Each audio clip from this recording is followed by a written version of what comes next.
So hello everyone, welcome to this Azure Hangout on Azure Monitoring. So most of you already know the way that we operate in the group. So at least twice a month, we try to put together this Hangout. And the way that we usually do it is we post a list of topics, usually on a Google Plus page, on the WhatsApp group, on Twitter, and on LinkedIn. We post a bunch of topics and then we get everyone to vote on the topic that they prefer to be the next hangout, what they want to learn about more. So the last one that we did, overwhelmingly, Azure Monitoring was the most requested topic. So here we are doing an hangout on Azure Monitoring. But this time around, we're doing something very special because we have a very first guest speaker in Azure Hangout. We have Aiden on the line, Aiden Hemi. So Aiden is an experienced cloud infrastructure manager. He's a Microsoft MVP. He's a very popular Azure blogger. I recommend subscribing to his blog if you've not yet subscribed. His blog is Aiden Hermie. That's ADINEHERMIE.com. And he just completed a whole series on Azure Monitoring. So really grateful to have Aiden join us on this Hangout to share his knowledge and experience with us about this. So I think that the way that this is going to work is at the end we'll have times for questions at the end. If you have any questions, you can also use the chat window to ask whatever questions that you may have. So that being said, I think I will just hand over to Hayden and then we'll make a start. Okay, thank you, David. Appreciate that. Fun. So welcome everyone. Either good morning, good afternoon, good evening, depending on where you're based out of. As David mentioned, today we're going to talk about Azure Monitoring and the ultimate question of what are the options, because there's more than one, and how do I use them? Because it can be rather confusing to know what to use, when and where and why. So just to share a little bit about myself, like David introduced me, I'm a manager at Avanad's Cloud Infrastructure Consulting division. I operate as not only as a cloud solution architect in data center and in Azure technologies, I also do delivery, like hands-on implementation of solutions for customers. So I'm not just, say, a whiteboard architect, so to speak. I actually do hands-on as well. I specialize, of course, in Azure, but Azure being so large and so many options that you can't specialize in everything. So some of the areas that I have more experience and depth in is infrastructure as a service, platform as a service, fairly deep on the recovery services, so Azure Backup and Azure Site Recovery as well. And of course, the topic that we're going to talk about today, the monitoring tool set. So Operations Management Suite, Azure Monitor, Security Center, and a bunch of other pieces that feed into that. As was mentioned, I am a 3-time Microsoft MVP, specifically in cloud and data center management. So there's different categories of this for Microsoft. There's a pure Azure MVP, which is just Azure specifically, whereas I operate in that hybrid type of space, or the hybrid world between the Azure cloud and data center technologies. So I got my start in things like System Center, as well as hybrid connectivity and other services that operate in a hybrid platform like OMS and Security Center. Here's my contact information. Feel free to reach out to me either via email. I've had people in the past email me and ask specific questions, ask me to blog about certain topics, or even just to thank me for some article that I've written 3 years ago that saved them countless hours or days or weeks of time to troubleshoot and resolve an issue. Definitely feel free to follow me on Twitter. Most of my tweets are all technical based, as well as connecting with me on LinkedIn. That's fine as well. I've had people reach out to kind of broaden their connections and to kind of get perspective in the industry in different areas. And as David mentioned, definitely feel free to hit up my blog. That's the predominant way that I share my experiences and my knowledge with the community. Okay, so again, this is just my contact information, who I am, what I do. And just because I'm a Microsoft MVP does not mean that I know more than everyone. It just means I'm very active in the community to share my experiences and my knowledge, right? Because we all have different scenarios, different examples that we go through. So no one person can kind of go through everything, right? So what? Let me put the focus on here. What are we going to talk about today? So the first thing is we're going to talk about why are there so many options and what that kind of looks like. We're going to relate an interesting story around Microsoft documentation, like we were talking about prior to the recording of the session. And we're going to dive into Azure monitoring scenarios, different levels, what we care about at those levels, and what tools are available there. And then to kind of carry on from that, under monitoring and analytics, a diagram that will help put into perspective more what relates where and how those pieces kind of tie together. We're going to go through some demos of some of the technologies, not everything, but because there's a lot. But we will go through some demos today in some of these spaces, and then have a review and some QA, and there's some useful links that I've pulled together that to get people started in this space. So this is the ultimate question. Why are there so many options available? And because there's so many options available, it causes a lot of confusion, as we see, hence why we're having this conversation today. So you can maybe think to yourselves and venture a guess to yourselves, how many options do you think there are when it comes to monitoring for Azure specifically? And while you're thinking about that, we're going to build this out to kind of showcase some of the very long list of icons, of solutions and tools out there for doing different pieces, some of which that you'll see in our conversation today overlap, which adds to that confusion. So we're going to discuss these to help kind of clarify and unify some of this. So you might recognize some of the articles that we have, or sorry, some of the icons that we have on the screen here now, and you might not, and that's fine. But the point is, when you go to monitor something in the cloud, specifically Azure Cloud, and you're new to that space, the first thing you're going to look at is, well, what option do I need? Because option A does this and this, and option B does that and that, but then these overlap here. So that's what we're hoping to kind of clarify a bit today for everyone. So I'm going to just start briefly with a short story about Microsoft documentation. So I'm going to ask a question to everyone. You don't have to answer because thankfully everyone's on mute. But think to yourselves, or maybe put it in the chat if you know.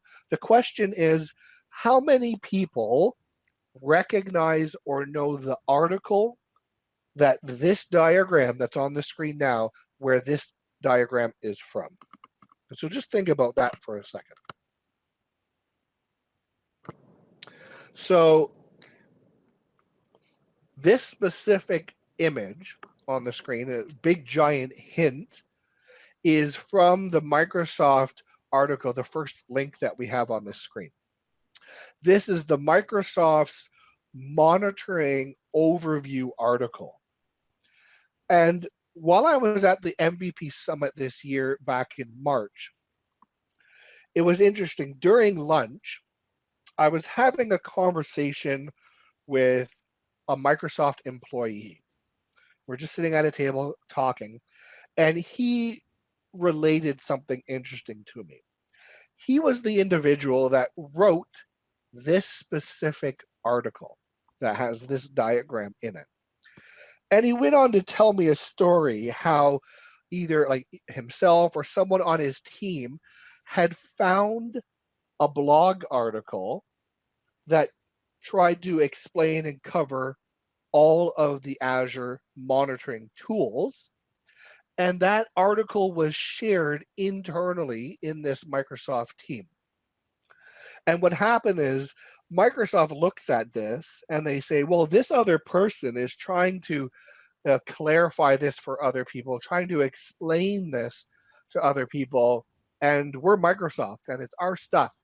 We should actually have an article ourselves for people on this. So that blog that someone had found and shared internal to Microsoft actually motivated that team and that individual to write this monitoring overview article. And what's interesting is this individual is sitting there talking to me about this article that he wrote and about this blog series. And he didn't actually know that that blog series that they referenced was mine. So that was both a very proud and exciting moment for myself, but also a very humbling moment. And really, the point of the story isn't to focus on me and that and what I did and what that motivated Microsoft to do. But the point of the story is that your efforts are noticed and can actually make a real difference and a real change in someone's life. In this example, I took something that I've personally found confusing because there's so many options. Went to learn about some of the pieces I maybe didn't have as much experience with, and wrote a series to try to help explain this. Because if I'm confused by it, certainly other people are too. And so, the takeaway from that is for each and every one of us to put forth that effort. If there's something that we personally find confusing or challenging to understand, maybe there's something that customers and clients always ask or always have a difficult time in clearly understanding a concept. Chances are someone else is also hitting those challenges. So if you put forth the effort and the time to deep dive into something that maybe is challenging for you right now to understand, and then understand it well enough that you can explain it in a simple way, and then share that with other people, that's how we all improve. Excuse me. So we don't want to just hoard our information or our knowledge and our experience, but we want to share it. And this is an example of that. Because I started that series, it motivated Microsoft to take ownership of that confusing landscape they've made and try to help clarify it. Now, granted, Microsoft's overview article on their monitoring doesn't go into the depth that mine does or the real world examples that mine do, but it still helps to clarify. Even this diagram alone helps to clarify. So definitely feel, don't feel that, oh, no one's going to read my blog or no one's going to read my post or what I, my slides or something that I share or my webcast. Don't feel like that. If you've gone through a struggle technically to do something, someone else can learn and benefit from your experience as well. So enough about me and what I've done. Let's talk about some monitoring scenarios. In this slide, we have 3 different layers, and each layer has components that make up that element, what we want to look at and monitor and be aware of at that layer, and some tools that can help us to do that. So let's start at the bottom on the infrastructure layer. In infrastructure, we have compute, storage, and network that makes up those components at that layer. Pretty standard stuff. But what are we interested in? What do we want to see and look at that layer? Well, server availability is very important. We need to make sure our core fabric supporting systems are available. But we also want to know if we have this noisy neighbor syndrome, similar to what we had on the chat earlier as we started.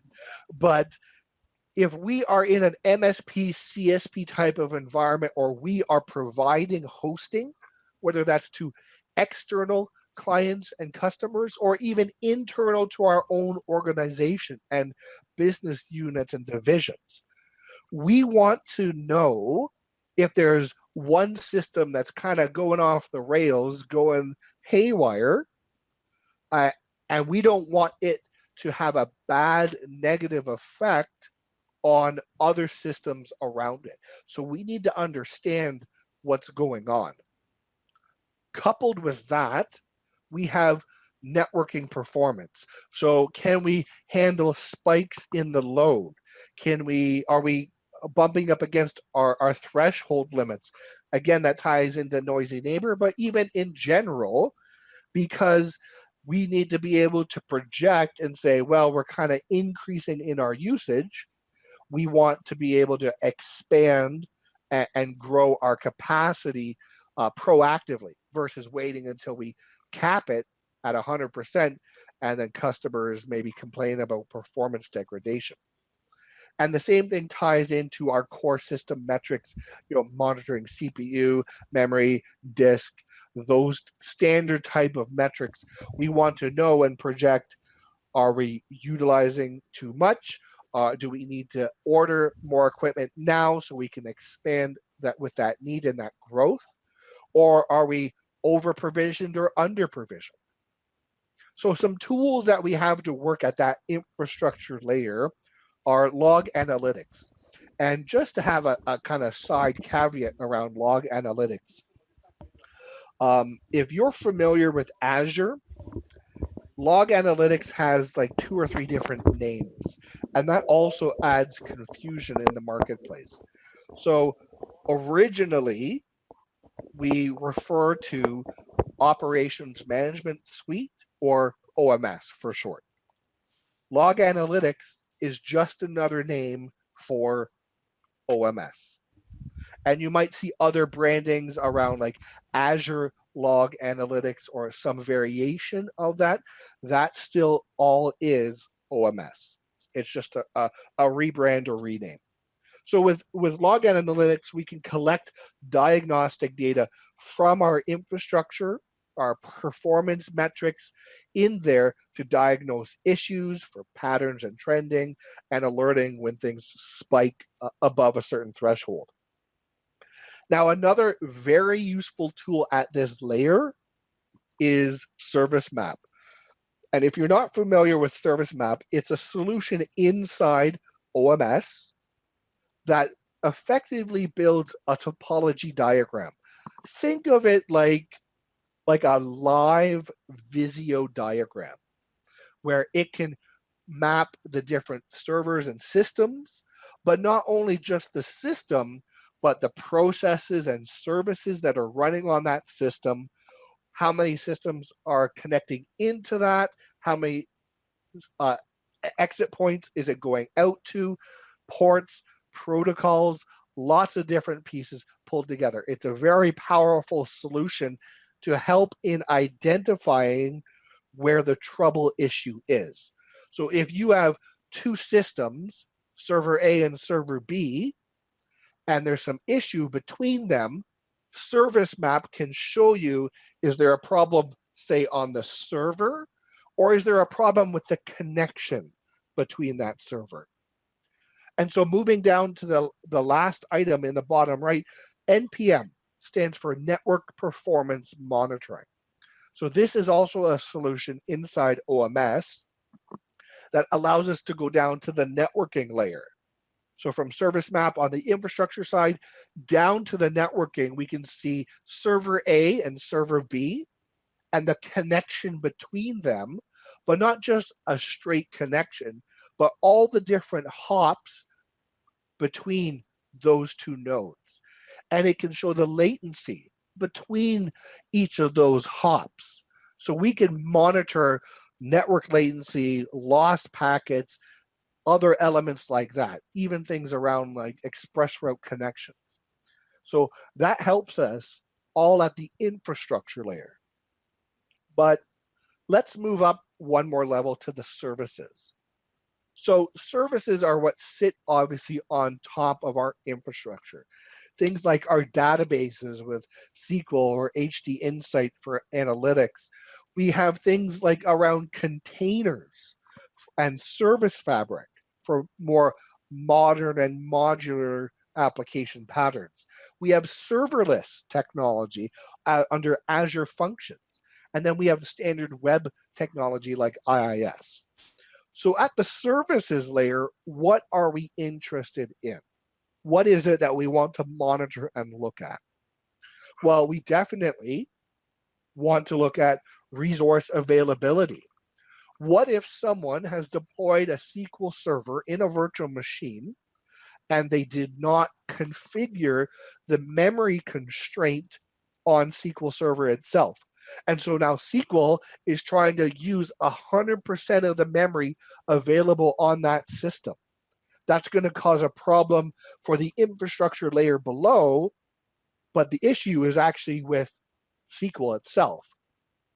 Same thing with capacity and load.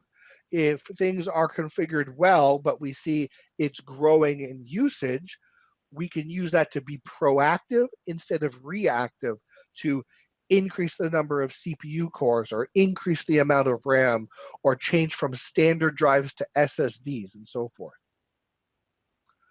We also, at the services layer, want to collect that basic service metric. So not the CPU, disk, and RAM stuff that we collect at the infrastructure layer, but above that, services or metrics about the services we're running specifically, the processes, the services, how those are operating themselves.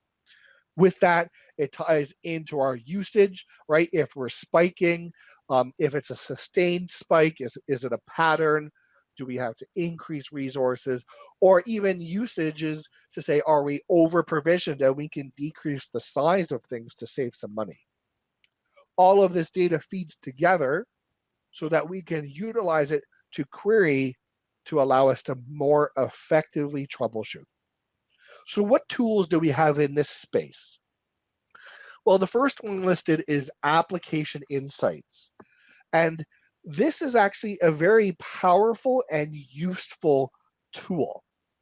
If you're not familiar with it, App Insights is traditionally an application layer monitoring, which we'll get to in a minute. But there's functionality within that tool that allows you to deploy a component on your infrastructure server and collect some basic server metrics as well.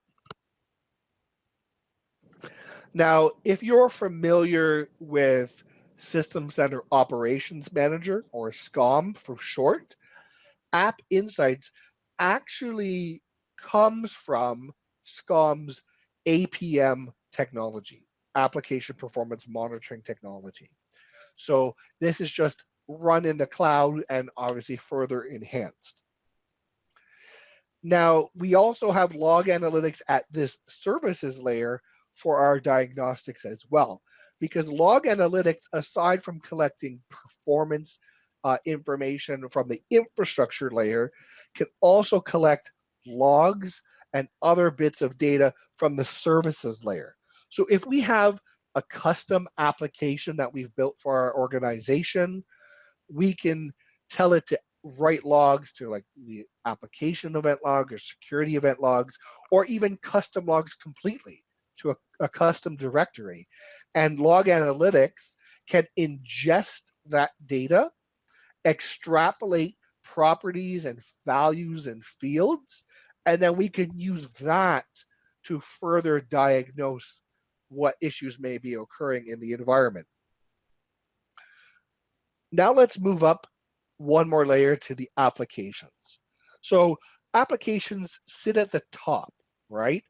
The applications are utilizing the services that we have deployed that are sitting on top of our infrastructure.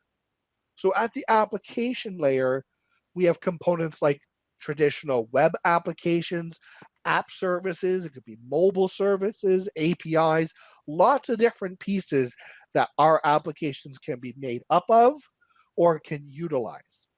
So what are we interested in at this layer? What do we want to monitor, and what do we want to keep an eye on?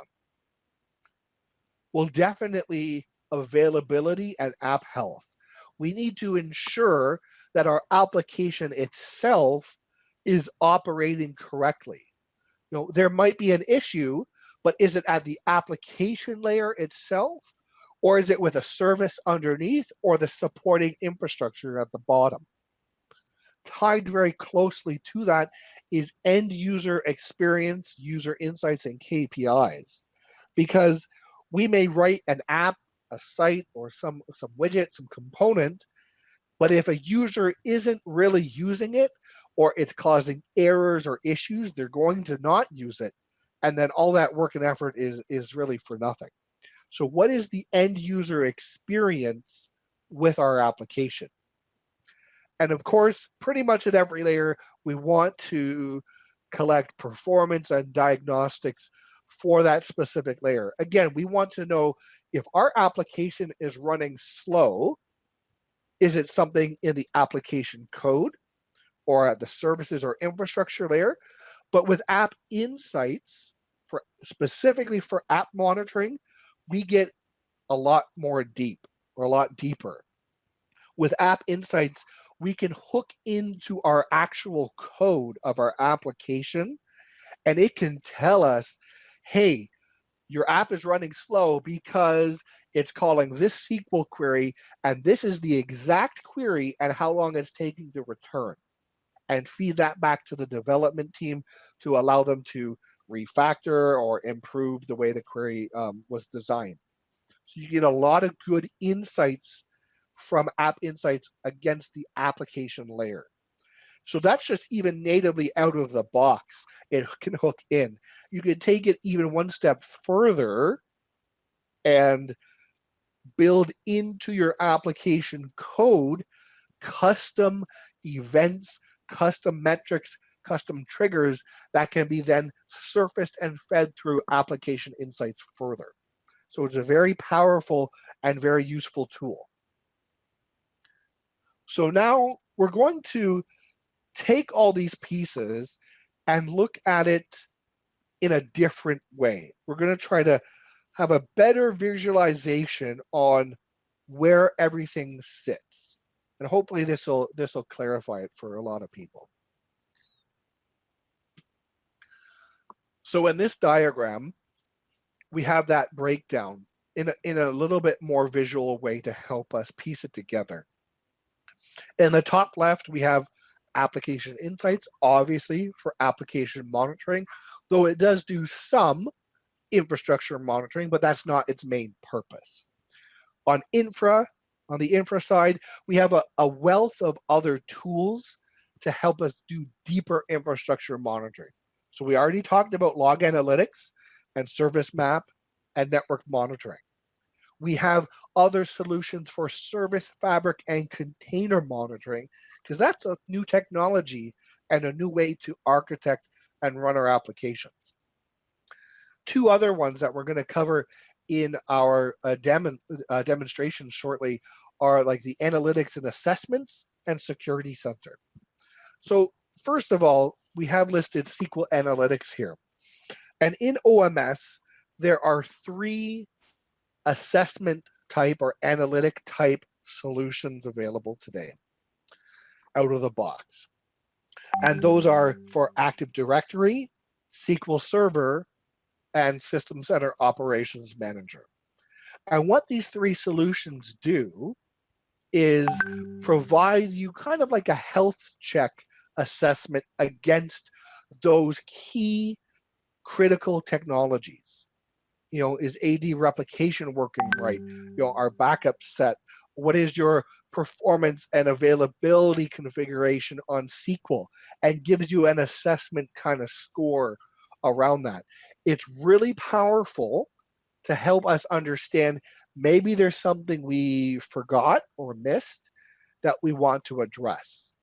And we'll actually have a little bit of a history story around those solutions when we get there. If I forget to mention it, then just maybe remind me later on, and we'll go through that.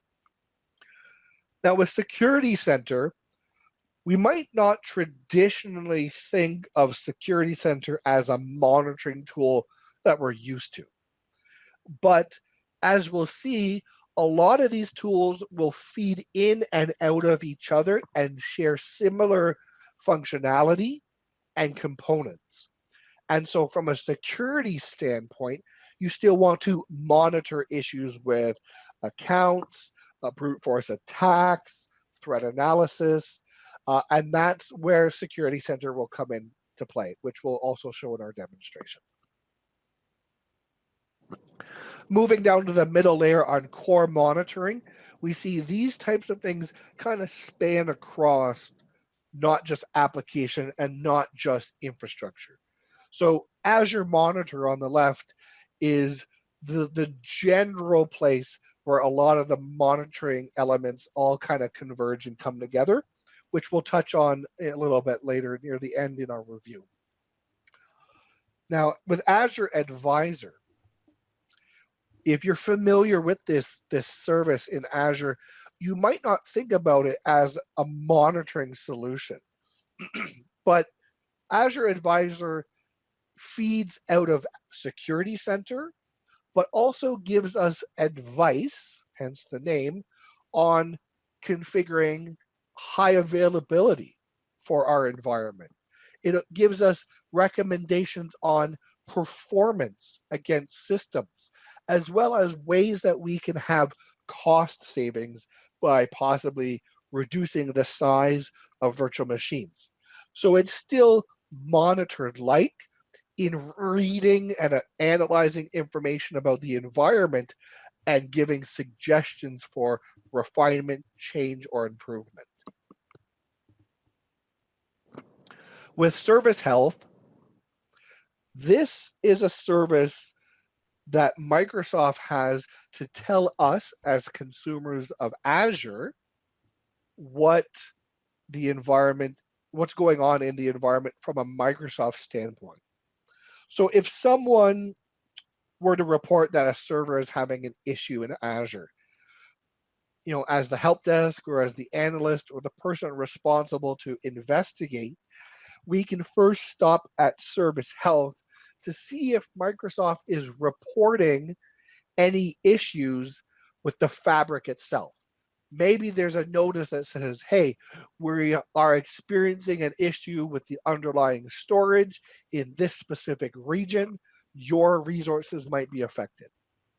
Then that way, at least it helps us to know the issue is not on our side per se, but Microsoft is dealing with something. But it also helps in the reverse. We check, okay, the Azure environment says it's healthy, there's no reported issues. That means the issue that we are asked to investigate is our problem, something with our application, our infrastructure, our services. Moving to the far right, we have Activity Log.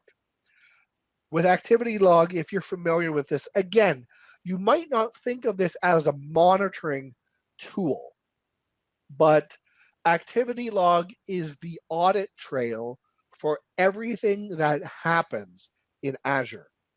You shut a VM off, you delete something, you change a configuration, you grant or remove access. All of those activities are audited and stored in Activity Log.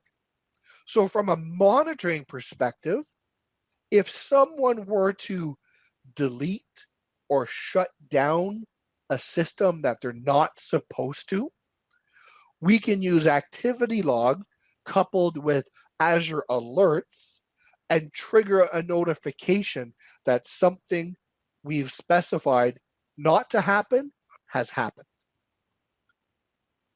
So speaking of alerts and notification, moving down to the bottom layer far right, we've talked about alerting and notifications, and that ties into the metrics that we collect as well. That ties into Azure Monitor as well, and Service Health. Pretty much everything ties into that. But one thing we haven't talked about is the ITSM connector. Through OMS, there is an ITSM connector solution that allows it to directly integrate into your ITSM solution. So as an example, let's say we have something running in Azure, we have OMS and some metrics kind of being collected, and OMS is going to trigger an alert. Maybe there's like a high CPU or low RAM or running out of disk space. That then triggers the alert. The alert then sends an email. The email is sent to a generic help desk, service desk mailbox, and then an analyst has to pick up that email and then manually create a ticket. Maybe that process is something that you follow today or a variation of that. With the ITSM connector, OMS can directly pipe into your ITSM solution. So solutions like ServiceNow, Sharewell, Provence, Service Manager, and there's more that are coming shortly from Microsoft as well. Instead of having to trigger an email and have someone pick that up, OMS can trigger the alert and that can pipe directly into the solution and create a ticket for you. So your analysts and your IT support staff don't have to spend time getting the email, creating the ticket, filling out all the fields. All of that is done automatically, and they can spend more time at first line resolution and investigation. We've talked a little bit about the metrics in collecting various points of data, whether it's performance, whether it's against services, against applications.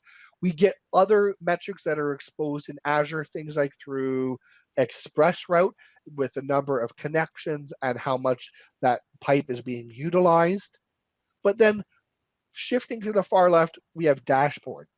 And that's not necessarily a monitoring solution, but really when we're collecting all this data, how do we as humans interact with it?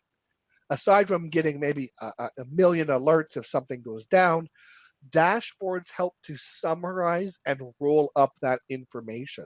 So in a service desk scenario, possibly we have a large monitor on the wall somewhere that shows, what's red, what's yellow, what's green, so that we know what we're working at a high level if there's issues, and then tickets, alerts, and so forth help us dig into that specifically to address that issue. So that's enough of me talking. Now let's actually get into some demonstrations here. So give me a moment to switch over.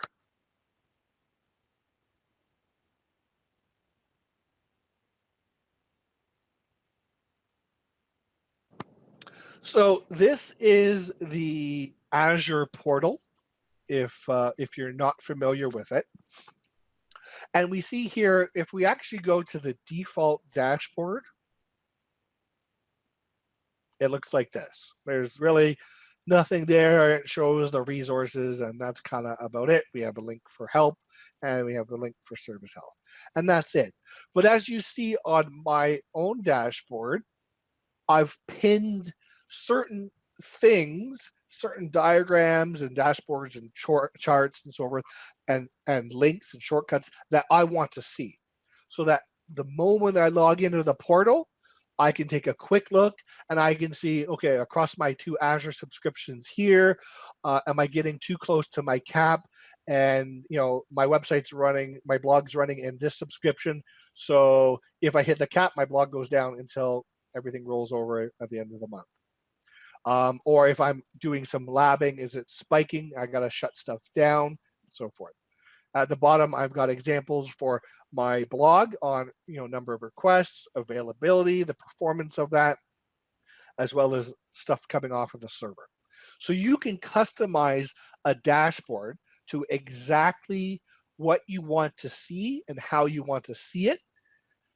And you can also share that. So you can make a universal dashboard, say for your IT ops, for your DBAs, for the security team, whomever, and make it relevant to their role, what they want to see and what they want to do, and share that out. So the first example in the demo that we're going to go into is with Azure Security Center.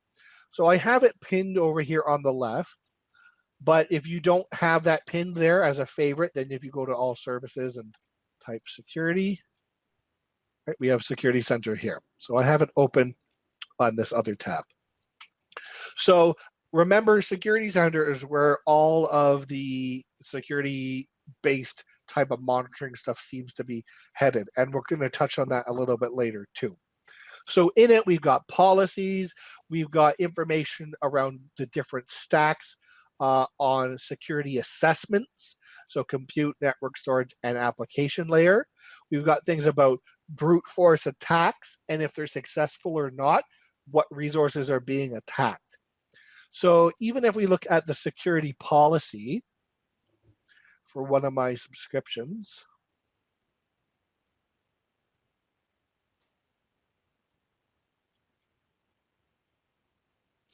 if it wants to load. There we go.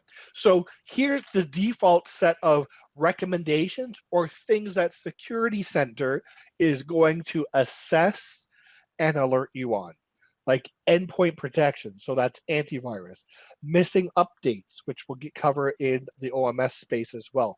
Networking, so networking firewalls, disk encryption, SQL level encryption, and stuff like that. So this is just the default set, but notice that there's an edit. So you can actually create your own security policies or modify the existing set to make it unique to your environment. And you can obviously, of course, turn certain things off that are not applicable to your specific environment or that you don't really care about currently. Oops. Let's go back to Security Center, sorry. So we got other things in here. Let's look at some of these prevention recommendations. If we go on the whole overview, it'll list everything with the description. Is it a high, medium, low priority type of risk that they're recommending for you to apply? Like disk encryption is a high thing. Missing updates can be a high issue. But we can even just drill into one of them specifically, and it'll break it down a little bit further.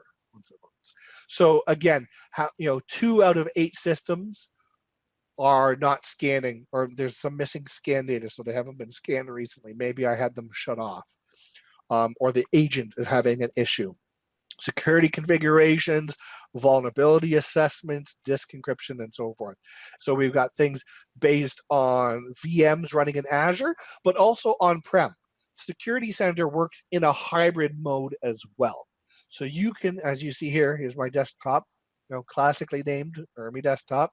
And what is green, what is yellow or orange, depending on what color you see, and red. So you can use this across not only your Azure cloud, but other clouds like AWS and Oracle, and your on-prem environment as well, to have a general cloud pane to look at across your entire environment from a security standpoint. And feel free to maybe not chime in audibly, but if there's questions around things that I'm going through, definitely put it in the chat. I can see that on my secondary monitor. Other really important and powerful elements in Security Center is the just-in-time access. So if you have virtual machines running in Azure, Security Center will recommend that you apply NSG, Network Security Group, rules to block RDP access and only open it when you need it, especially if it has internet connectivity. So I see there's a question about where does the event, sorry, let me flip back. Where does the event grid fit in this chart? So our Rohit, are you referring to event grid as in the Azure event grid technology? Yeah, okay. So the question is, where does event grid fit into this chart So I'm not as familiar with Event Grid myself, but you can leverage it to say pipe information from one system into Event Grid for another system to pick up, or you can also pipe in like metric data and log data not only into OMS but into Event Grid to be utilized in a different fashion. It's not necessarily like a replacement, but it's more of like a channel process. The other thing I'm going to pull out here on Security Center is threat intelligence. And this is going to look familiar when we get to the OMS stuff as well, if it wants to load for me, which it seems to be having a slight problem. But anyways, we'll see it in OMS as well, where this will actually show you where your systems are hosted, but then where attacks are coming from.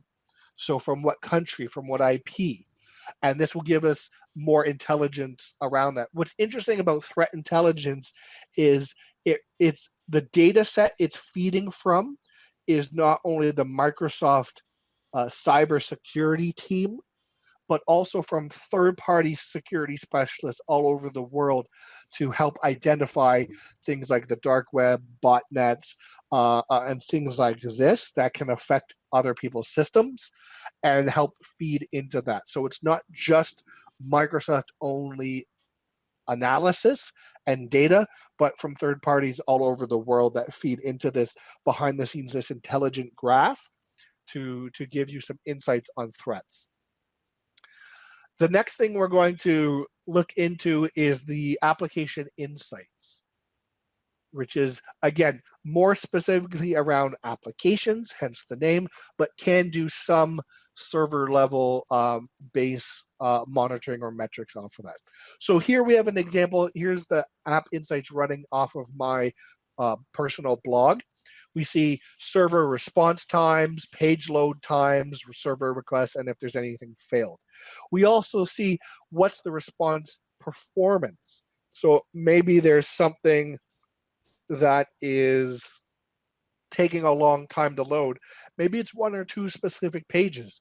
So maybe there's an issue there that we need to look at. Maybe there's too much information. Maybe there's something that's miscoded. So we want to improve performance. There's other things that do and don't work depending on how you have it configured. There's a live stream, which is really nice to see, but that only works against an infrastructure level environment. So if you're running your own virtual machine and you install the application insight component into there, then you'll be able to see a live stream of stuff coming for performance wise. In my case, my blog is running in the PaaS service, which is managed, the infrastructure is managed by Microsoft. We have things like availability testing. So I can say test my website from a certain location to see what's the performance. Different places in the US. I'm not sure if there's anything in the UK. I know there isn't anything in Canada as of yet. Yeah, so we do have some stuff in the UK, Asia, Africa, that type of thing. So there should be expanding this list to be a little bit more universal for every Azure data center. But then you can see, are my users from a different area having a slower response rate, or is it still within reason, and be able to kind of react to that as needed. Another important thing is that user KPI, user experience. You can track users not by like collecting personal information, but what country are they coming from, what OS are they using, what browser are they using, and have general information around sessions that they've done on your site or in your app, right? So you want to see, is your app or is your site sticky? Do they always kind of come back? Is there trending? What's the performance like? And you can dig into those type of details as well. There's a lot of other advanced stuff in here around like retention and user flows and impact and stuff that's more specific maybe to an application, which I don't necessarily have against my blog because it's just a website. But notice again, here we have alerts that we can trigger off of that. A really interesting feature with AppInsights is the smart detections. This is using like analytics, machine learning, AI to identify and notice patterns and potential issues that you're not even telling it to alert against. So here, for whatever reason, it's saying there's a possible insecure data transmission for some reason, though my site is HTTPS, but it looks like it's coming from one specific page. So I'm going to have to go look at that article, and maybe there's something malformed in there, or there's some JavaScript that's causing a problem. So it can help you to really surface issues that you might not even know to look for. It's really interesting to see how fast things change in Azure almost daily, because notice this purple banner that says there's a new overview experience and they want us to try it before it becomes default. When I went in and through this for preparation yesterday, this wasn't there. So they've already come out with something new, and if we look at it, we see things are laid out in a different way. Notice as you go over the graph, the place in all the other graphs align so that you're able to kind of universally look across all 4 quadrants and get more information, and being able to dig into different things like that. So that's really nice to see. Always keeps you on your toes. The other tool that we're going to look at is Azure Advisor. And so remember, this isn't quote unquote a monitoring tool, but it gives us recommendations. So we see security here. If we were to click on this, this is just saying follow Security Center recommendations, and it leads us into what Azure Security Center has surfaced for us. So again, the unification of some of these technologies and services coming together is getting tighter and tighter. But if we go to recommendations, we see high availability. Maybe we don't have something in an availability set, maybe something of that nature, or we need to improve performance by increasing something. That helps us here. And also cost. Now, I don't have anything showing up on my side for cost, but I've run this in other clients' environments, and it says if you resize these specific virtual machines, you can reduce your monthly Azure cost by, say, $7,000. So it can be very useful because you can take these recommendations and export it in a PDF or as a CSV and then manipulate it into a report yourself and present that to a customer. So there's a question about do the applications have to reside in Azure for them to be monitored, or can it be linked with this applications on-prem using SCOM agent? So is your question, Taiwo, about application insights specifically? Yes. So the question is, do you have to have your application running in Azure to be able to use application insights? And the answer is no. There's an article from Microsoft that shows you the component that you can install on the server level on-prem if you want, as well as if you're a developer or you work with your development team. There's SDKs for different languages, .NET, Java, so forth, that you can hook into the actual code itself of the app and feed that into AppInsights in Azure. So the answer is no, you don't have to have things running in Azure. You can leverage AppInsights on-prem. It doesn't necessarily directly integrate with SCOM, even though SCOM has APM, and that's the origins of AppInsights. But there's SDKs and components that you can feed into AppInsights regardless of where your apps are hosted. So good question. The next monitoring tool we're going to take a look at is Network Watcher. And this is an interesting tool more from a troubleshooting aspect than, say, monitoring an issue, because that's more where, say, OMS comes in specifically. So with Network Watcher, there's for Azure-based virtual machines, there's an extension that you can deploy to get additional insights and that allow you to diagnose connection issues between different systems. In my example here, I created a connection monitor for it to watch how many times an RDP connection is being made to my domain controller running in Azure, and from where and to where. So I was trying to do this from my SQL Server into my DC or vice versa.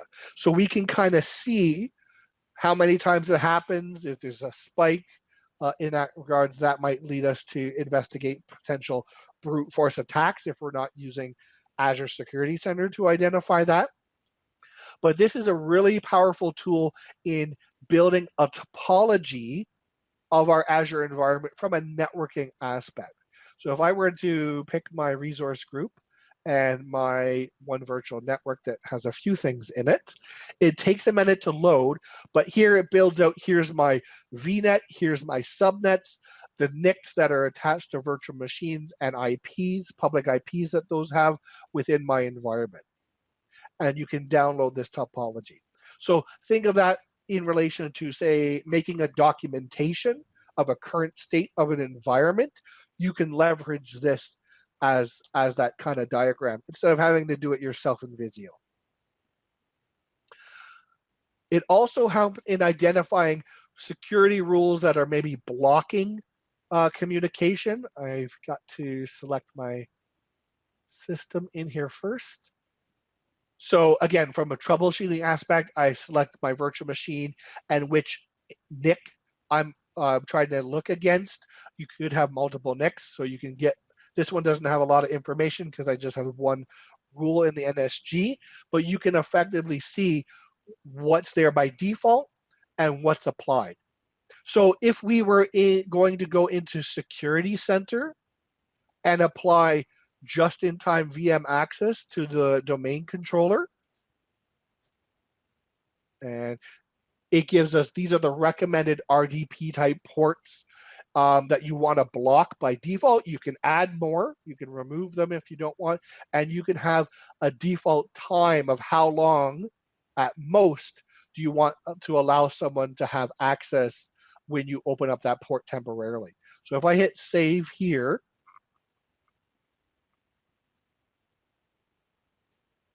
that's now configured. If we go back to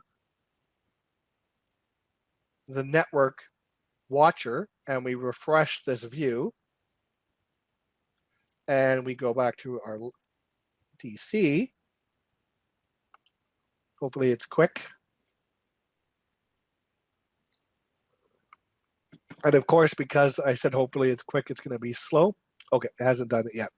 What'll happen here is Azure Security Center will add a bunch of deny rules in the NSG to block all of the RDP ports. And so you would use Security Center's just-in-time access to enable request access, enable RDP access, maybe for one port to one system from an IP range or your specific system for a certain duration, and then it will open up that specific port temporarily. So you can see how these work together in troubleshooting connectivity, but also in on a security level. We have other things around connectivity troubleshooting, from what system, where, what port, and it'll tell you what's blocking, as well as collecting logs from the NSGs that feed. You can feed that into OMS specifically because there's a solution for NSGs. There's diagnostic logs as well that you can feed data from, as well as something new for traffic analytics, which I don't think it's going to work for me. Oh, good. It is working. It didn't work this morning. So once you feed enough data into here, you can map where things are going, a nice overview if there's any issues for things, how many are allowed, malicious flows, traffic, all this other good stuff. I don't need to dive into all of this, but it gives you a really nice overview of this, and there should be a map that looks pretty slick. In this case, mine's pretty bare because I only have stuff deployed in the East US, but then it'll show links to all the other data centers that it's communicating with to give you a better visualization. So they're doing a lot of really nice work to help troubleshoot and visualize what's happening. The next thing we're going to dive into is OMS. So remember, OMS is also known as Log Analytics, also known as Azure Log Analytics, or some variation of that. But that's what everything is OMS. Log Analytics is the same thing. So in my little lab space, some of these solutions are a little bit sparse and empty because I don't have everything necessarily running. But let's go through some of these examples to kind of tie some of those solutions together. So the first thing we're going to go look at is the security and audit solution. So when we go into here, into OMS, you're going to notice a few things that are repeating and that are the same as before. First and foremost, we have this nice purple banner that says, hey, there's some advanced stuff in Azure Security Center. Go there. We noticed in Azure Security Center threat intelligence, and we have the map. Now, in this case, there's one incoming inbound potential attack coming from South Korea. It's a botnet. This is the IP it's coming from, and we can get further information from there. You can trigger alerts off of this. We don't really care if things are trying to come in. That's kind of expected if it's publicly exposed to the internet. But if anything turns red, that means something has successfully gotten in and now is exfiltrating data and going out to a known malicious location. So this is really powerful and useful. But notice it's in the security and audit solution of OMS, but it's also being exposed through Azure Security Center. So you're going to see a lot of that unification happening. We have things like notable issues, which you can customize, but these are the ones out of the box, like systems that are missing updates. Identity and access is a really important one from a security standpoint for failed logins, locked accounts, accounts with changed passwords. This ties into the brute force stuff to see, okay, everyone tries administrator, admin, some variation on typos in the administrator name, user, test, scanner. There's a lot of different things that people try with brute force, and this can kind of show you what's being used. So in this case, if you're using one of those accounts in your environment, or your customer's using one of them, you're going to want to make sure it's disabled and they rename it, or better yet, make a brand new local administrator account specifically. Logins over time. So we don't need to go into all the super detail, but the point is it helps to expose this information from all the logs and analytics that happen behind the scenes. We're going to jump down to the bottom. Now it takes a second to load because it has to load each one of these tiles, but we're going to hit system updates. So if you're familiar with System Center Configuration Manager, right? SCCM or WSUS or other tools like that. This basically pretty much does the same thing, but it also does it for Linux systems, not just Windows. So we see there's a few systems that are missing critical updates or security updates or other against Windows versus Linux. And then the breakdown of how many critical security definitions for virus and so forth. But even within this OMS solution, we're able to manage the update deployments. So I don't have any here, but you can create a scheduled deployment for a computer group and say all domain computers, I want to deploy updates. This is kind of like a maintenance window. Now, this experience is going to be improved as everything's brought from OMS into the Azure portal. But at least the point is, through OMS, you can schedule patching of your environment, both Windows and Linux, and not have to deploy necessarily SCCM or WSUS. It can be all managed through one tool. And that's also exposed in Azure Security Center as well. There's a spot that it says missing updates. Now let's go over to the assessment solutions. So we're going to pick on the Active Directory one first, and we see we have different columns for operational, migrations, performance, security, availability, compliance, all that good stuff. And I told you I was going to tell you a story about these solutions and why they're so powerful and why they're so important.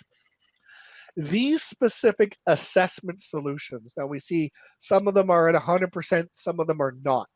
You don't necessarily have to strive to meet 100% in each of these columns because your environment is unique, and these recommendations and health checks are based on two things. First, they're based on the wealth of experience that Microsoft has in these technologies because, well, they wrote them. So if you're used to SCOM and monitoring, then there's management packs that feed and collect specific data on how to operate that Active Directory SQL or that specific technology in the best way and what could be a potential issue. This solution feeds out of that. It's basically management packs behind the scene. But what it also feeds out of for these recommendations, if I click on this one here, it gives us a focus area, it gives us a weighting priority, it gives us suggested actions, what's the impact, what systems are affected by this potential issue, and further, it will give some links to give additional guidance to implement this and to understand what it's trying to do. All of this information is being fed, and I do see there's a question, I'll get to that in a minute. All this information is being fed from the wealth of data Microsoft has collected from their tier 1, tier 2, and tier 3 support lines when we call Microsoft for a critical situation.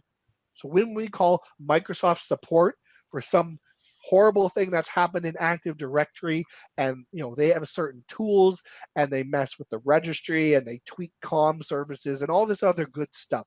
They have years of experience of troubleshooting and correcting and workarounds and solutions, and they fed all of that intelligence into these assessment solutions so that it can help us as an end user be proactive to mitigate a potential issue before it becomes an actual problem. Now, there's a question about the update deployments. Do the servers have to reside in Azure is the first part, and will it work on any servers with OMS, with the OMS agent? So the answer is no to the first one and yes to the second. So let me elaborate. With the update deployment solution, you do not have to have servers residing in Azure. OMS is Microsoft's hybrid management platform. So it can work against AWS systems, Oracle cloud systems, on-prem systems. If you have the OMS agent on any system, it will utilize that to manage the updates for that. So you don't necessarily need WSAS, SCCM, that type of thing. So hopefully that answers your question. Okay, great, thanks. So now let's go into something a little bit unique in OMS. So in OMS, if we go into the gallery, there's different categories of solutions, and you'll see there's a lot of stuff in here, and the list kind of ever grows. And some of them are categorized, some of them are not, but we'll see there's automation stuff. We have activity log. This feeds out of Azure activity log, so you can alert on people deleting stuff or shutting stuff down. We have the analytics stuff going on, DNS analytics, and we even have Windows analytics, and that's the Windows client. So Windows 7, Windows 8, Windows 10. I actually wrote a couple articles around the Windows analytics solutions on my blog, so definitely look at that goes into it, because these three dark blue solutions are actually 100% free, because the way it collects data, the telemetry is different. You don't do it through an OMS agent. And so you can have 1 million workstations piping Windows Analytic telemetry data into OMS, and it won't cost you a thing. So very interesting. Check out my blog article on that. But so the point is, we have all these different solutions that Microsoft has released for networking and update. There's Service Map, which we'll get to in a moment, which I didn't have on my list, so remind me to do that. But the point is, you're feeding all this data into OMS. But what if you have a custom app that you want to visualize specifically, or you want to see something unique, specific to your org or something like that? You can actually create a custom solution inside OMS. So if your app is creating custom logs and you're piping that data into OMS, you can create your very own solution or application ABC solution with dashboards and stuff. So I'm going to show you one that I created for a customer for a utility created by Microsoft called LAPS. I also wrote an article about this, a local administrative password solution.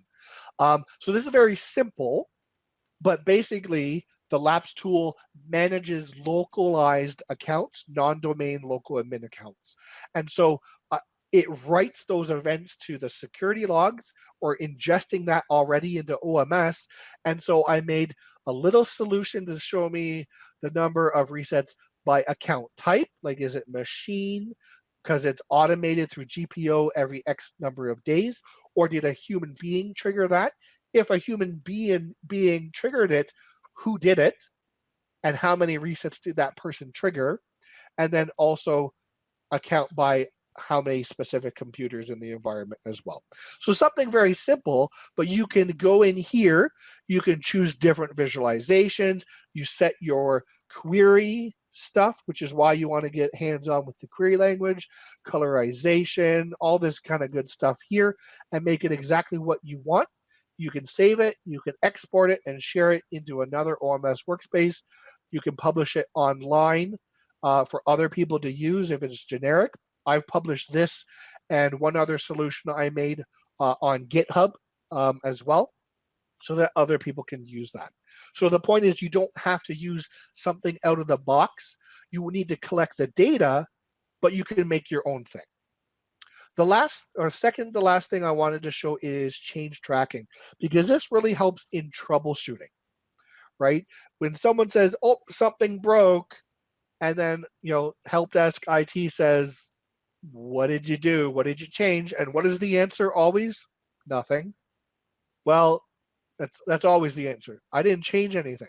But with change tracking, it shows service changes, software changes, changes to files in the registry, and even, again, not just Windows, Linux daemons as well.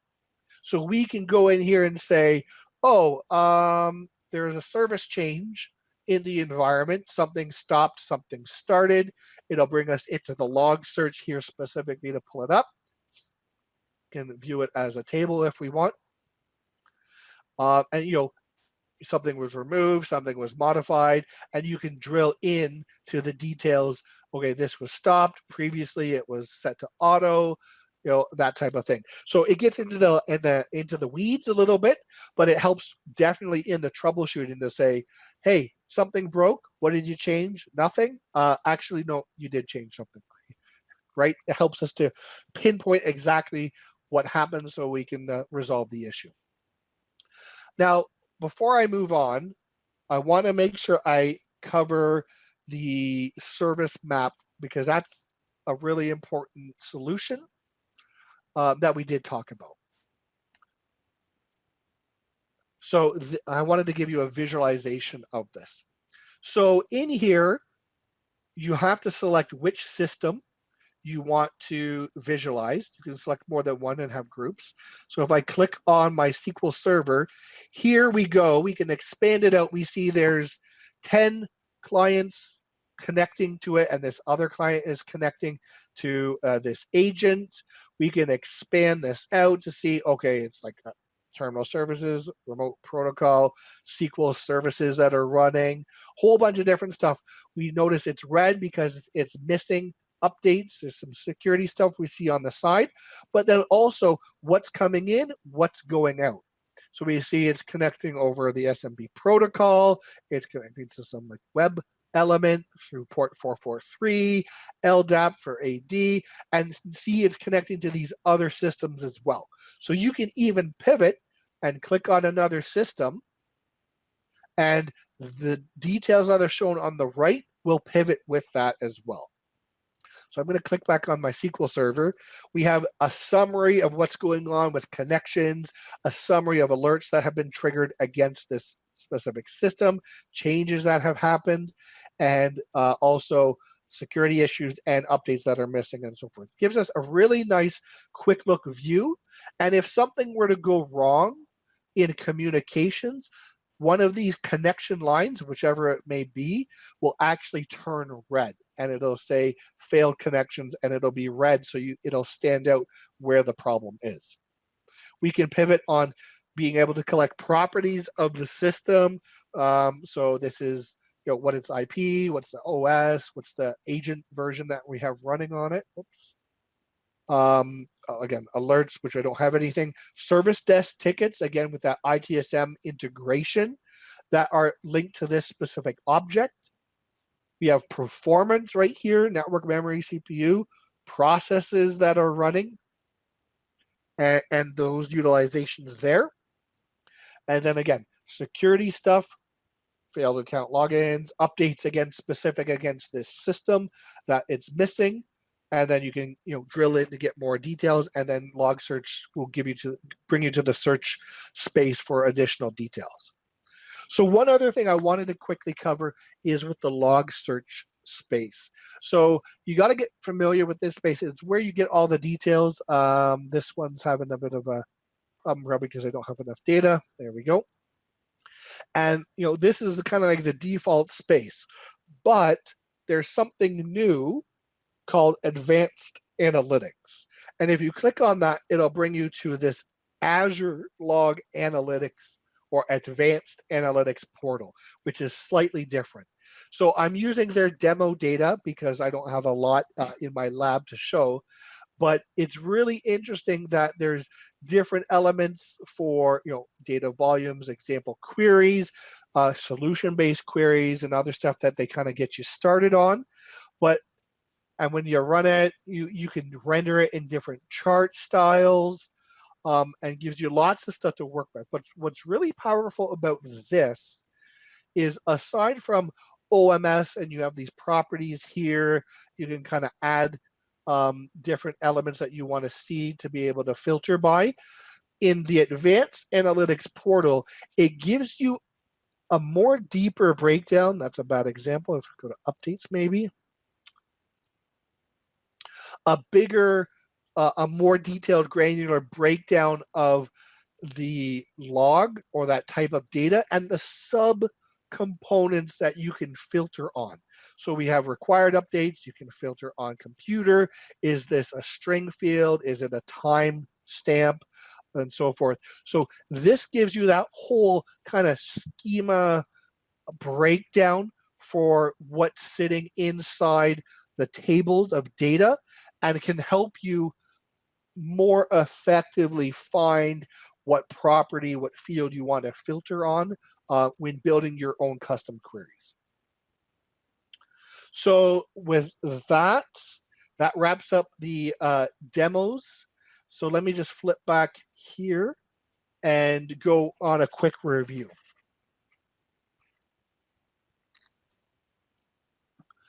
So in review of everything we've kind of covered, what are the highlights and what do we want to drive home for everyone? First and foremost, there are a lot of options We see that. We know that. That's why we're having this conversation, because it's confusing. We don't know what to use and when because there's too much going on. And as we saw even with OMS, that some of those functionalities are overlapping and bleeding into each other. So that adds more confusion. But what do we want to drive home? First and foremost, get into the habit of using Azure Monitor as your first stopping point for all monitoring tool sets.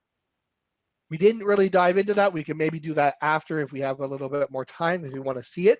But when you go into Azure Monitor, a lot of the other solutions are showcased within there, like Network Watcher, like Log Analytics, and other things like that. So get used to going there first and then branching into whatever specific solution you need. Because if Microsoft were to rebrand, rename, or deprecate and merge solutions together, which we know they have the tendency of doing, if we go to Azure Monitor as our starting point, then that flow won't break for us. We will just carry on into whatever the tool may be called or whatever it's lumped under, tomorrow. Second point, if you are already comfortable and familiar with OMS, the OMS portal, which is now being called the classic OMS portal, you want to start to shift into the new Azure Portal experience. So we didn't show this either. We can maybe do it after again if we have time. If people are interested in that, just say so. But the Azure Portal experience is where all those OMS blades, all those squares and tiles solutions are being brought into. Now, it's not fully there yet. There's gaps, there's some UI bugs and some breaking things, but that's what's happening. So eventually, Microsoft has publicly stated the OMS Classic portal will be deprecated and will go away. So get used to using the Azure Portal experience today so that when that happens, it's not a big shift for you or for your customers. Third point, deep dive into the new log analytics query. So that's the advanced analytics stuff that we were showing because we get additional power and insight out of that. A little while back or so, Microsoft changed the OMS query language into this new what's called Custo or KQL, Custo query language. And it's really interesting that they did this because not only we get more flexibility and a lot more power, but that query language is the same query language that was already used by Application Insights. So we see a unification happening there too, so that if you use both App Insights and OMS or Log Analytics, you don't have two separate query languages to operate in. So deep dive into that. Microsoft has some documentation, some tutorials to step you through how to work with like strings and date ranges and other things like that. There was a demo that I saw once that showed with one line added to a query, just adding a single line allowed the query to tap into machine learning algorithms and automatically identify not only differences in data, but patterns in data. One line. That's how powerful this new query language is. So definitely spend some time getting some hands-on, getting comfortable with it so that you know how to work with it, but then also you will leverage that when you want to create your own solutions or just manipulate data to show a customer. Fourth point is that although OMS has several security solutions, start to use Azure Security Center as your first starting point for all security monitoring and tool sets. As we saw, the OMS security and audit solutions, which existed originally in OMS, now appear also in Azure Security Center. So we're starting to see a unification there. So if you want security, Azure Security Center, even though it already exists or still exists in OMS. Last point, keep a close eye on Network Watcher, that specific tool. Because just like the security solutions from OMS are now being brought under Azure Security Center, and the other monitoring type solutions from OMS are now being all brought under Azure Monitor, Network Watcher will become another important starting point for all network related monitoring and toolset solutions. So, just a summary for monitoring at a high level: security, Azure Security Center; general monitoring, Azure Monitor; network level, Network Watcher. And definitely hit up that query language for sure, because there's some amazing things you can do with that. So here's just some useful links. There's obviously a flood of information online, but some useful links to maybe get you started around how you can extrapolate the health of your Azure resources specifically. So then you can tie that into, say, like alerting and so forth, and metrics and monitoring. Second point, second bullet, very important. If you're used to SCOM, or your customers are used to SCOM, everyone always everywhere compares SCOM to OMS, right? Oh, OMS is just SCOM in the cloud. Well, yes and no. It does some similar things, it does some other things, but it doesn't do all the same things, right? So there's a good article from Microsoft that compares those two solutions and what they each do and when you would use each one, right?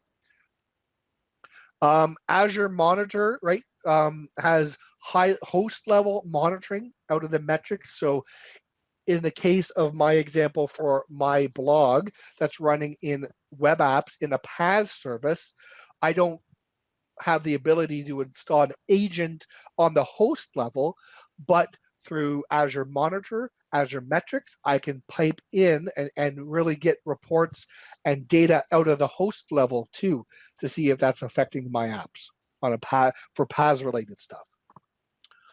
Unified alerts is important to get familiar with, because originally in OMS, you can go through, make a query, and then create an alert out of that query. But that whole experience is now being brought under, you guessed it, Azure Monitor. So, and they're unifying this together. So the way you originally created an alert in OMS was different to how you created an alert in Azure for anything else.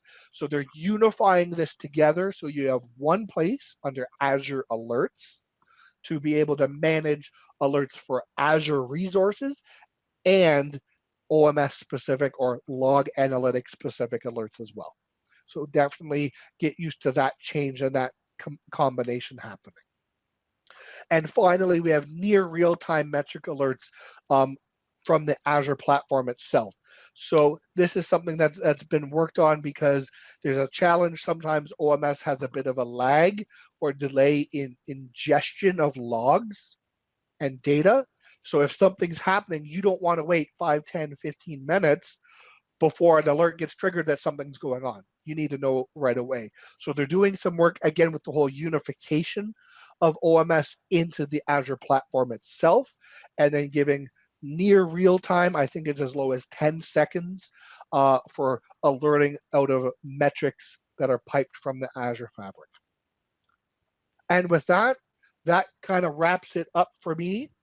This is, again, my contact information for anyone that wants to either reach out via email, via Twitter, or connect with me on LinkedIn. I'm open for any other questions if anyone has anything that I didn't answer or didn't cover, or if there's anything you want me to possibly show that we didn't get to specifically. Yeah. Thanks very much, Hayden. Really appreciate that. That was very informative. So, if anyone has any questions, please feel free to post that in the chat window, and I'll read them out to Hayden. Hayden, I do have some questions of my own here. Sure. So just a quick thing, just to get your general overview of this, um, or your perspective of when it's best to use the tools that Microsoft provide natively in Azure, or to use third-party tools. And do you think that, or are they like third-party tools that kind of like bring together like all these different components that Microsoft has and put them all well together, that you've seen that you can go, this is when it's best to use this, this is when it's best to look for third-party tools? Yeah, like so I haven't seen any third party tool that covers 100% of everything, right? That's why there's individualized tools um for that, right? But really I lean heavily towards the Microsoft tools um because especially for stuff in Azure, because a lot of it behind the scenes taps directly into the fabric of the Azure platform itself, where no other third party tool is able to access. So, like the metrics of the systems behind the scenes that are running PaaS services and the network that's feeding all that information is behind the scenes already there, right? Built into into the platform versus a third party tool sitting on top of that trying to pull out of it, right? Yep. Okay. Yep. Thank you. Yeah, so there's a question in the chat about when and where the recording will be available. Yeah. David, So probably. as soon as we headed out the the If earlier disturbances, I Yep, will post it up. So that'll be between today and tomorrow. That the recording will be up on YouTube between today and tomorrow. yeah, we just have to do a little bit of editing. Yeah. So the other part will be around the cost implications. So in your own experience, like, because usually for some of these tools, they have the free version and then they have Mhm. the paid version. Yep. In your own experience, like when would you recommend people start going, like the features of, so to get the features of some of the paid options rather Yeah. than just going for the free one? Yep, good example, right? So a lot of customers and a lot of people will start off with the free version just to get a feel for it. Will it meet my needs? You know, how extensive is it? That type of thing. Um, but really, like the paid, depending on the service, right? But the paid solutions give us more value.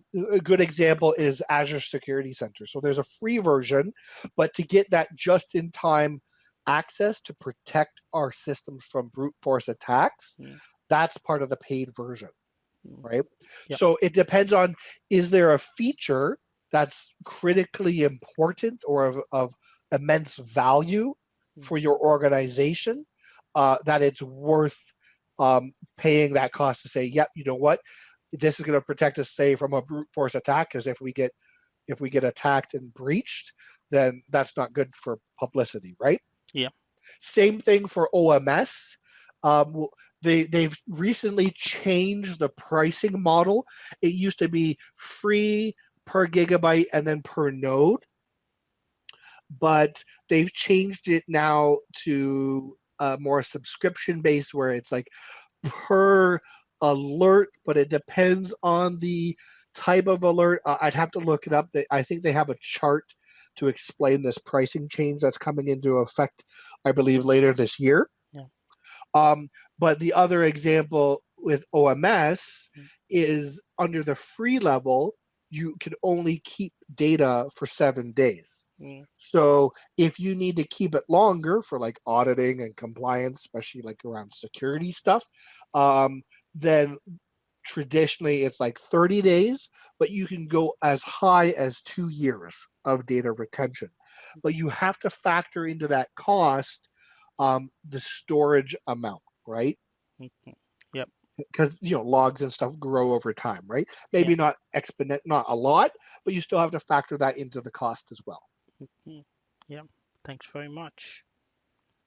Um, Yep. so I guess my final question, if no one else has any other questions, would be around the principle. So in terms of like all these tools that we've seen, um, in many situations, like which ones would you say are at the minimum that if you have an Azure subscription, these are the main ones that you should really focus on, and these are your main go-to places. These are the main ones that you really need to have enabled, you need to have configured, and you need to look into. Yeah, that's a good, excellent question as well. It depends possibly what you have in Azure first, of course. Like, if you have virtual machines and virtual networking and stuff, Network Watcher very important, um, because by enabling it and adding the VM extension across your environment gives you a way to troubleshoot connectivity issues, and you can't go back in time. So if you have a networking problem now and now you deploy Network Watcher and that feature set, you can't go back in time and say, tell me what happened last week when this network issue happened. So you got to have it at the beginning, so you're already collecting that data and it's already ready to go. So that's definitely a big one. Security Center is good. I'm not a security expert, so there may be other third-party tools. Like, it doesn't necessarily replace the functionality of a SIM, right? Mm, But Azure Security Center can feed into your SIM systems. mm, So you may be able to get additional valuable data out of Azure Security Center and pipe that into an on-prem SIM system, security system, and have a little bit more to work off of or more insight. So that might be an important thing to include, unless you're going to deploy your own security tool set in the entire environment running in the cloud. yeah, all right. Thanks very much for that. Okay, No seems problem. like there are no other extra questions. So just look out for the next series that we'll be doing. So we'll be posting certain topics that you can vote on, and then once the topic is selected for the next topic of the Hangout, and then we'll arrange that. Thanks very much again, Hayden. Really Yep. appreciate you No, taking the no time out to problem, share this David. with us. Thank you. Thank Yep. you. Appreciate you inviting me. And feel free, anyone, to reach out as well, if we want other topics to cover, or just in general. Feel free to connect with me. Yeah, definitely will do. Thanks Thank you, very much. everyone. Yeah. Thanks everyone. Bye for now. Meet later. Have a good day. You too. Thanks. Bye.